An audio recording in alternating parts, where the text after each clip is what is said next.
Bienvenidos a Punto Urbano, el podcast de Encuentro. Un espacio para pensar la ciudad que habitamos, la que nos interpela y también la que queremos construir. Porque la ciudad no es solo un lugar, es identidad, es presente y es futuro. Y entenderla es el primer paso para transformarla.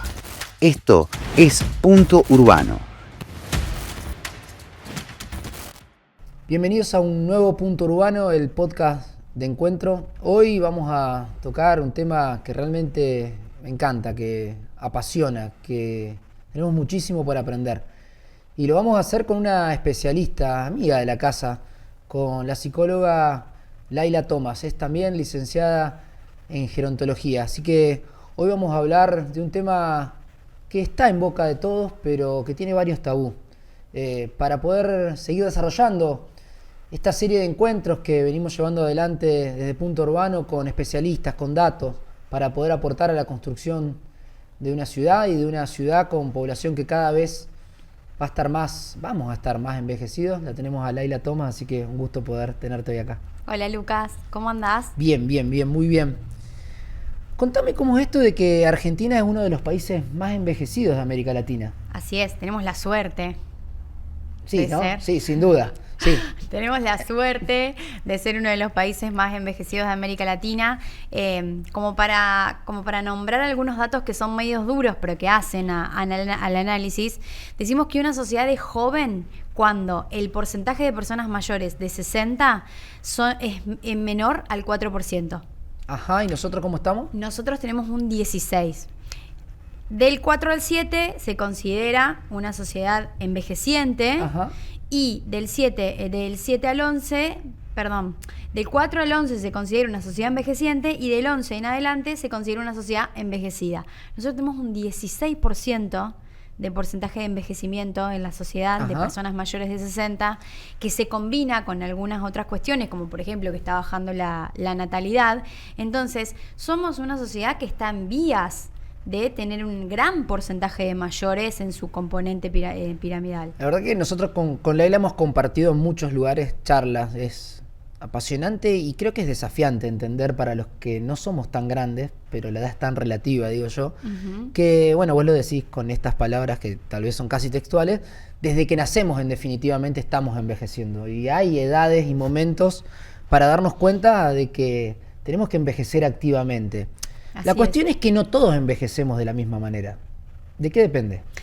No todos envejecemos de la misma manera porque no todos vivimos de la misma forma. Ni tenemos los mismos hábitos, ni vivimos en las mismas condiciones, ni habitacionales, ni en contextos urbanos. Entonces, depende de cómo voy transitando mi propio envejecimiento de manera tal de condicionarlo favorablemente o de otra forma, digamos, pero porque está asociado a esto, digamos. Todos traemos un envejecimiento biológico que es irreversible y es universal. Ajá, Lo dijiste el biológico. vos recién, claro, lo dijiste vos recién. Todos somos personas envejecientes. Un bebé que salió de la panza de la mamá y respiró por primera vez está oxidando sus células y es lo que marca el camino del envejecimiento. No puedo ir en contra del paso del tiempo. Lo que sí puedo es tentarlo para que este paso del tiempo sea lo más armonioso posible conmigo. Entonces ahí entra otro concepto del envejecimiento, que es el envejecimiento secundario, el que acompaña al biológico o primario, que es este racimo de buenos hábitos de vida y manejo de condiciones ambientales en las que vivimos para que envejezcamos cada vez mejor o con buena calidad de vida. Y la verdad es que eso hace que nosotros envejezcamos de maneras diferentes y que a no todos nos pase igual, porque no todos tomamos las mismas decisiones. Desafíos enormes tenemos en Argentina, 16% de población envejecida. Hemos tenido algún debate sobre el término y la utilización de la palabra vejez. Así es. ¿Quiénes son viejos en Argentina técnicamente hablando? Los viejos en Argentina son todas aquellas personas mayores, los personas mayores que tienen más de 60 años, o sea, 60 años cumplidos en adelante. ¿Qué quiere decir esto? Que invitamos a la gente a empezar a usar el término viejo como un término neutral, porque bien podemos decir personas mayores, bien podemos decir las y los adultos mayores, pero la verdad que, a ver, decímelo vos, Lucas, ¿el protagonista de la niñez quién es? El niño. ¿El de la adolescencia? El adolescente. El de la adultez. El adulto. ¿Y por qué? Digo, el de la vejez. Las personas mayores, las personas de edad, los viejos, es un término neutro. Hay un gran problema. Históricamente usamos ese término acompañado de algún insulto. Sí, y no es solo con el insulto verbal. Bueno, vos has desarrollado una guía de buenas prácticas en comunicación de la vejez, que la verdad que está muy buena. Muchas veces se acompañan Ni hablar. las imágenes, la tipografía, la bien. ambientación. Muy bien. Digo, el uso de los colores, de las letras, de los nombres para trabajar el tema de vejez siempre termina siendo como sombrío o como que invita a pensar en la dependencia, en la enfermedad. hay mitos en relación a la vejez. Sí. Como hay un prejuicio, también hay mitos. Sí, A ver, totalmente. ¿alguno de ellos? Bueno, yo creo que los mitos más frecuentes y los que más daño hacen en relación a la vejez, y quiero decir y hacer este paréntesis que hoy en día ya la sociedad no acompaña ese relato en el sentido de que las propias personas mayores que vemos hoy, que son súper añosas y están bien y corren de pronto maratones y vuelven a estudiar y apuestan de vuelta, no acompañan esos mitos hoy en día, pero los mitos están. Es como que me jubilé de todo. Me jubilé, vos lo decís bastante, me jubilé de mi trabajo. Hay la necesidad de seguir y volver a proyectar siempre que uno esté en la vida. Sin duda, eso creo que uno de los grandes mitos que recién preguntás como cuáles son, yo creo que tiene que ver también un poco esto de, bueno, la jubilación como retiro de la vida. Ajá. ¿Sí? Todas las personas mayores son inútiles. Uh-huh. Las personas mayores no pueden aprender nada nuevo. Las personas mayores no pueden tener sexualidad porque esto ya pasó. Las personas mayores son enfermas o es más probable que tengan enfermedades más graves. Las personas mayores son depres. Entonces son un montón de mitos que la verdad es que lo que hacen es generar un estereotipo muy negativo, un estigma asociado a la vejez, y si yo las perpetúo y a la edad que sea las replico, no me dan muchas ganas de llegar a viejo. ¿Qué tema no? Porque vamos a llegar a viejo. O sea, no tenemos ninguna forma de no llegar a viejo si nos da la vida, obviamente, y tenemos que cuidarnos para eso. Me sucede, y quienes nos están escuchando, ojalá sean más varones que lo que nos suele presentar la escena cuando vamos a centro de jubilados, Sí. a distintos lugares de encuentro, cuando uno va incluso circulando por las ciudades y ve los grupos de personas encontrándose, muchas veces son más las mujeres mayores que los varones mayores. Sí. ¿Por qué se habla de una feminización de la vejez? Bueno, se habla de una feminización de la vejez porque efectivamente en el mundo hay más mujeres que varones. Bien, y que- eso es un dato empírico, censal. Hay chequeado. más chequeado. Chequeado. ¿Expectativa de vida de la mujer? La expectativa de vida, por ejemplo, te doy la expectativa de vida en Argentina. Sí. La expectativa de vida en Argentina hoy es de 78 años, pero... ¿De promedio? Sí, Ajá. medio. Si la dividimos por género, las mujeres llegan a los 80 y la expectativa de vida de los hombres es de 75. Entonces, Ahí hay si un punto. entendemos que las mujeres viven más tiempo que los hombres, pero además, si lo querés en proporción, por cada 100 varones mayores de 85 años... Cada 100 varones mayores de 85 años. hay 228 mujeres. Mucho. O sea, los duplicamos. Es estadístico. Es estadístico. Pero en la hora de llevar adelante la vejez, digo, vamos transitando la vejez, vamos transitando muchos duelos, Ujú, vamos tomando conciencia del tiempo, ujú. que no es lo mismo que pensábamos a los 20, a los 40, ni... Pero en ese devenir de los duelos hay mucha sabiduría acumulada, hay mucho entender que el paso del tiempo es de otra forma, de que nuestra vida de la adolescencia, de la adultez ya no es la misma que antes. Hemos tenido pérdidas de los más grandes, pero también empezamos a perder a los que tenemos Sí. alrededor. ¿Qué importancia tienen los duelos? Bueno, los duelos para mí son un eje transversal y me animo a decir que no solamente de las personas mayores que tienen un montón de duelos, y ya ahora los contamos, sino de todos nosotros, porque si nosotros no aprendemos a duelar desde chicos, y capaz que también como papás le ofrecemos también la herramienta para que también los menores y los niños vayan aprendiendo a integrar las pérdidas, porque un duelo es esto, Uh-huh. el duelo es identificar una pérdida poder pasarla por el cuerpo, por las emociones y poder integrarlas a la vida, reconociendo que eso que había antes ya no estuvo o tiene otra forma, pero hay una elaboración activa. Todos a lo largo de nuestra vida vamos pasando por numerosos duelos. ¿Qué pasa con los duelos de la vejez?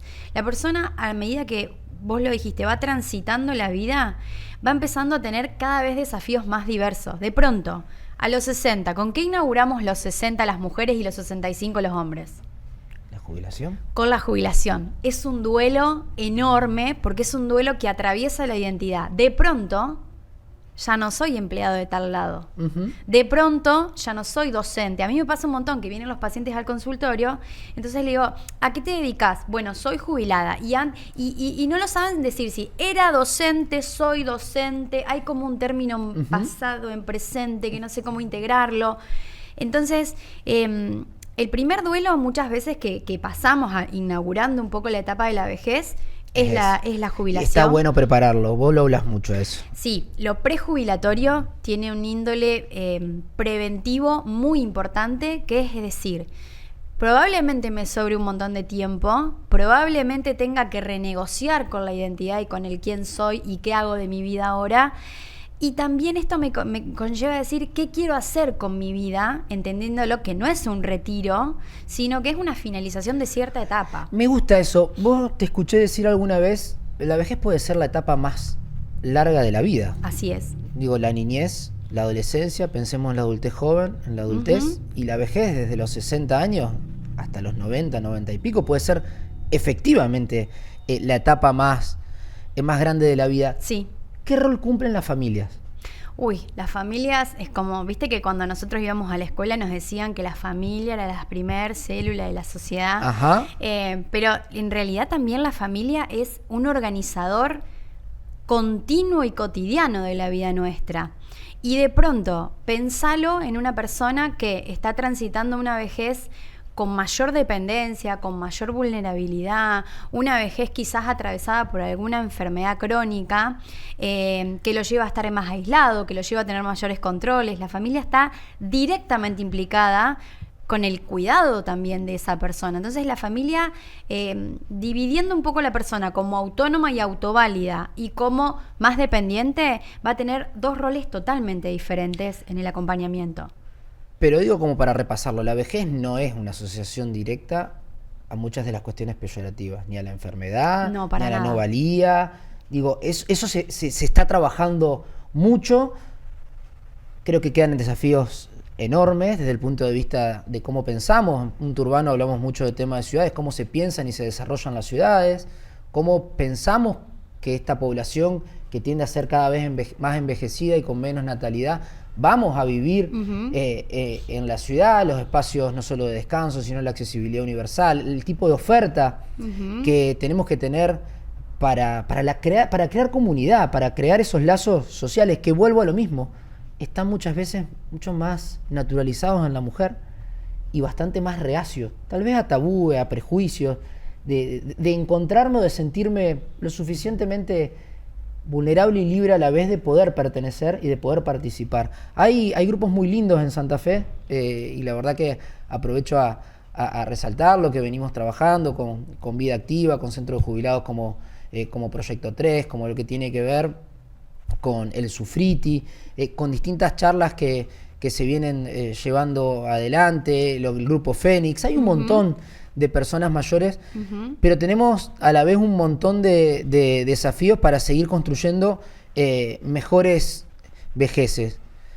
Aún así, da la sensación de que cuesta muchísimo hablar de salud mental en adultos mayores. Sí. Bueno, volvemos. En general y en adultos mayores en particular. Ni hablar, eso es verdad. Cuesta. Yo creo que hay que militar muchísimo el tema de quitarle el estigma, a dejar de entender a la salud mental como una cuestión de que al psicólogo van los locos, o que no cuentes que vas al psicólogo, o cuando uno de pronto dice estoy yendo a terapia, ¿qué te pasa? ¿Tenés algún problema? O incluso usarlo hacete como insulto, hacete tratar, hacete ver. Ese tipo de discursos. O ya está viejo, ya no sirve.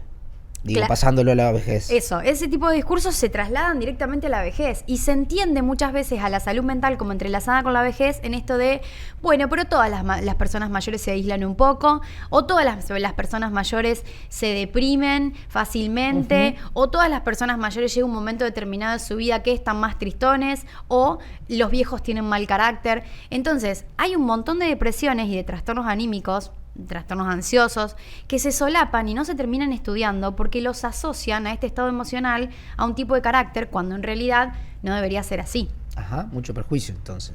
Totalmente. Cuando hablamos de envejecimiento, muchas veces te decía, no necesariamente es estar enfermo, pero cuando hablamos de envejecimiento siempre aparece la idea de enfermedad o deterioro. Envejecer no es una enfermedad. Envejecer es un proceso biológico, universal e irreversible que trae cambios fisiológicos, psicológicos, sociales y que lo único que acusan es que nosotros vamos pasando de casillero en casillero en nuestro juego de la vida. Y el problema no es envejecer, sino cómo transitamos esa vejez. Totalmente. El problema no es envejecer, sino cómo la transitamos y el problema también es permitirnos el envejecimiento y el ver el envejecimiento de las personas que queremos, que a veces también nos negamos a ello. A ver, desarrollamelo un poquito más. Sí, a nosotros muchas veces nos cuesta mucho desde un lugar, desde el miedo, desde la ansiedad, incluso hasta de la culpa, ver a nuestros familiares, a nuestros afectos envejecer y a veces terminamos corriéndonos un poco de esa vida. A veces quizás más, esto es más frecuente en, por ejemplo, un envejecimiento con algún tipo de deterioro que como familiares nos cuesta acompañar, que si nosotros lo podemos ver desde un lugar como de compañía, de escucha, de inclusión plena, lo vamos a poder disfrutar muchísimo más. Hay un tema que tiene fundamental la vejez, todo ese saber aprendido, de haber transitado muchas escenas similares y que tiene que ver con la experiencia y la necesidad de permitirnos y darnos el espacio para vincularnos entre distintas generaciones, para que nos puedan decir, yo por eso ya pasé. Y no porque no vivas tu propia experiencia, sino esta es mi experiencia que yo te puedo transmitir. La realidad es que vamos cambiando y esa vejez que se pensó solamente desde la enfermedad o de la dependencia, hoy está, vos lo militás mucho realmente, tomando otro carácter. Es que ahí hay que darle las gracias también a cómo la gerontología ha ido cambiando de visión, porque pasamos a ser grandes estudiosos de la fragilidad y la dependencia para ser grandes estudiosos y para empezar a proponer desde lugares de entender la vejez como una etapa de potencialidad, como una etapa llena de autovalía, de autonomía también. Entonces hubo otra mirada y empezamos a dejar de pensar en enfermedad para empezar a pensar en posibilidades. La verdad que siempre es hermoso poder dialogar sobre estos temas. Yo lo digo porque muchos de los que están escuchando son parte de la generación bisagra, esta generación que cría hijos, pero que también convive con el envejecimiento de sus padres, pero que a la vez tiene que pensar, creo que de forma muy activa, en cómo trabajamos por un mejor envejecimiento. En Punto Urbano muchas veces hablamos de temas pero bien urbanos. Cómo son los desarrollos, si tenemos un espacio público cerca, si tenemos oferta nocturna para otras edades. En definitiva, de muchos temas que hacen a la ciudad. Pero a mí me quedó muy grabado, una vez me decía, además de lo que tiene que ver con el desarrollo de la ciudad, pensemos en esa película, esa serie de Netflix que habla de las zonas azules, que tiene más que ver no solo con cómo está dispuesta la ciudad, sino cómo está dispuesta la comunidad a vivir. Y creo que ahí hay un tema muy importante para repensar cómo es el envejecer en las personas, ¿no? Totalmente. Recién hablaste de algo que no lo quiero dejar pasar porque es buenísimo, porque al hablar de envejecimiento de las personas de 60, cuando hablamos de salud mental a lo largo de la vida, no podemos no pensar en el envejecimiento de las personas de 40, de las personas de 35, de las personas de 50, que vos lo dijiste, la generación sándwich, que tiene que ver, y lo hablábamos antes cuando hablábamos del rol de la familia, que tiene que ver con la generación más cansada de hoy.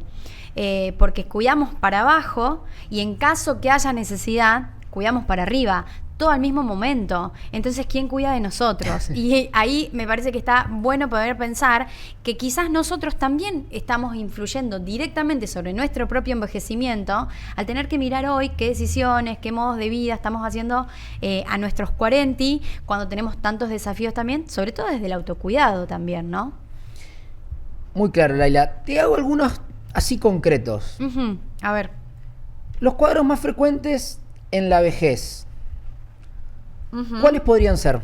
Bien, bueno, uno de los cuadros más frecuentes en la vejez es que lo que tiene que ver con el redefinir el proceso identitario cuando nosotros necesitamos como esto, pasar por el proceso jubilatorio. Es como lo más importante a resolver, a repensarnos. Yo creo que el proyecto de vida. Eso, yo creo que es un gran disparador porque a partir de la jubilación el proyecto de vida otra vez se nos vuelve a poner sobre los ojos y es qué quiero hacer de mí. No dejamos de decir que el proyecto de vida postjubilatorio es complejo porque vamos a envejecer cada vez más, hay problemas desde el punto de vista del sistema previsional, no lo ocultamos. No, totalmente. Porque es parte de los desafíos y de los problemas que hoy tenemos. Pero sin dudas, lo que tiene que ver con el repensar el proyecto de vida es lo que más rápido deberíamos advertir, ¿no? Yo creo que sí, yo creo que el repensar el proyecto de vida a esa etapa es lo que nos puede prevenir de otros cuadros no deseados que pueden ser trastornos anímicos, pueden ser aislamiento, puede ser soledad como el factor de enfermedad, el factor que predispone a la enfermedad más frecuentemente en la vejez hoy. Es muy duro lo de la soledad. Nosotros que trabajamos, como les decía, temas urbanos, hoy estamos hablando sobre, si se permite, lo voy a decir en términos inglés, cohousing, de poder habitar de otra forma. Necesitamos, y nos planteaban algunos jubilados de la Universidad Nacional del Litoral con los que estamos trabajando este proyecto en particular, nos decían, Lucas, nosotros queremos vivir en comunidad, necesitamos encontrarnos, necesitamos prevenir lo que tiene que ver con la pandemia, a veces oculta de la soledad, que tiene que ver con las personas mayores, enormes desafíos. Nosotros necesitamos vivir en comunidad incluso antes de compartir techo. ¿Me entendés? O sea, o esto de decir, necesitamos el ejercicio continuo del vivir en comunidad aunque no compartamos techo. O sea, no necesitamos llegar a la fórmula mágica de la vivienda colaborativa cuando en realidad hoy tenemos un montón de herramientas que no estamos usando. Tenemos una ciudad plagadas de ofertas para lo que es la vejez como participación comunitaria. Entonces, antes de vivir con otros, aprovechemos esos tiempos de tarde, de mañana, 2 horitas, el taller, que también hacen a uno de los pilares del envejecimiento activo que tanto dice la Organización Mundial de la Salud, que es la participación comunitaria, porque es un gran paliativo para la soledad y mantener a raya deterioros cognitivos, cuadros anímicos, demencias, aislamiento de la familia también. Bueno, creo que hemos repasado muchos temas que hacen al envejecimiento activo, a la salud mental en la vejez. Ojalá que nos podamos seguir encontrando para dialogar sobre estos temas. Que la sigan a Laila Thomas, es muy divertida en sus redes sociales, en Instagram, es muy divertida también y muy profunda cada vez que habla. Tiene una hermosa guía de buenas prácticas en comunicación en la vejez. Ha desarrollado un libro con un montón de actividades que a mí, más allá de las actividades en sí, siempre me queda esforzate un poquito más. Si no podés trotar, caminá. Si no podés caminar, ejercitá siempre tu cabeza. Y siempre tratando de esforzarte un poquito más. Hoy, el 16% de la población ya es vieja, pero todos nosotros indefectiblemente vamos a envejecer. Así que vamos a dejar un mensaje final de Laila Thomas para después poder cerrar este nuevo podcast de Punto Urbano. Bueno, muchas gracias por el espacio. Yo creo que ya estamos militando una vejez con sentido. en la medida que nosotros podamos estar hablando de gerontología. Yo lo digo siempre, sexualidad, muerte son temas tabú, discapacidad es un tema tabú, vejez ha sido un tema tabú hasta hace un montón de tiempo, y me parece que el hecho de tener un micrófono y una responsabilidad hace que nosotros vayamos militando contra eso y podamos entender que cuanto nosotros más abramos el juego y más hablemos de esto que muchas veces cuesta, el que lo esté escuchando y el que se identifique y el que quiera ya va a empezar a googlear, bueno, ¿cuáles son las ofertas que hay en Santa Fe para poder acercarme? Y bueno, creo que hoy en día me parece que el mensaje más lindo, y es el mensaje que busco dar en un montón de lados, así que no va a ser original, pero me gusta repetirlo, y es que la vejez se construye incluso antes de que la vejez llegue, porque nosotros estamos construyendo la vejez de nuestros viejos, la nuestra propia, el concepto social, cuando hacemos un chiste, cuando discriminamos, cuando terminamos generando algún tipo de comentario peyorativo, le estamos bajando el precio a la vejez. Entonces me parece que es importantísimo que nosotros empecemos a buscar otras formas de poder comunicarnos. Me gusta mucho lo que decís. A mí, viste que hay temas sobre los que determinados chistes no van más. Uh-huh. Bueno, la vejez también es uno Totalmente. de esos temas sobre los que determinados chistes no van más. Ni X gaga, ni tal mea, no. Sí. Yo creo que son cosas Sí. que realmente no suman. Esto va a salir en las redes sociales que muchas veces reproducen violencias que tienen que ver con lo digital, Sí. y la verdad que no está para nada bueno. No quiero dejar... Los adolescentes dirían, vamos a tirar un facto, pero esto de, así como del cuerpo de la gente no se habla, de la vejez de la gente no se habla. No podemos etiquetar que este vive bien, que este vive mal, que este es un viejo de M, que este es recopado, porque nosotros del otro vemos, o que es abuelo, del otro vemos una partecita y no sabemos cuánto le llevó al otro construir todo eso que es, lo que él quiere modificar, lo que no quiere modificar. Entonces me parece que hay cuestiones que ya no van más y que nosotros necesitamos empezar a mostrarlo a esto. La verdad que un gusto haberte escuchado, como siempre. Gracias. Tengo esa ventaja a quienes me están escuchando, de que la he escuchado muchas veces, y les aconsejo que lo hagan, porque es importante para su propio envejecimiento y para poder construir entre todos una Y que sociedad cada mejor. vez haces las preguntas más afinadas, vas al hueso, Bueno, se nota que hace la tarea usted. Hago la tarea y me gusta más que recordar y visibilizar a las vejeces y a las personas, que siempre tenemos cosas buenas y cosas malas, problemas, pero también hermosos momentos de felicidad. Todas las cosas positivas que suceden en la ciudad y en las ciudades, con los talleres participativos, de memoria, con un deporte que hoy se está instalando pero muy fuertemente, que es el Newcon. Es Sí. hermoso poder ir a recorrer tanto la liga federada como la liga recreativa de Newcon, y ver personas que ya se quieren sumar de 40 a 45 y dejan meter a uno en la categoría más 50, y después está la de 60. Lo y que es un pasa en las deporte- colonias también. Las colonias deportivas y municipales. Ujú. Digo, es importante también resaltar, no también, es importante resaltar lo bueno, porque como vos bien decías, hablando del tema, militando el tema, dando espacio a la participación del tema y dando espacio a profesionales como vos, para que nos puedan ilustrar de una u otra forma, creo que construimos entre todos una sociedad mejor. Así que esto fue todo por este nuevo punto urbano. Muchas gracias, Laila, por Un estar, y placer. nos vemos en el siguiente.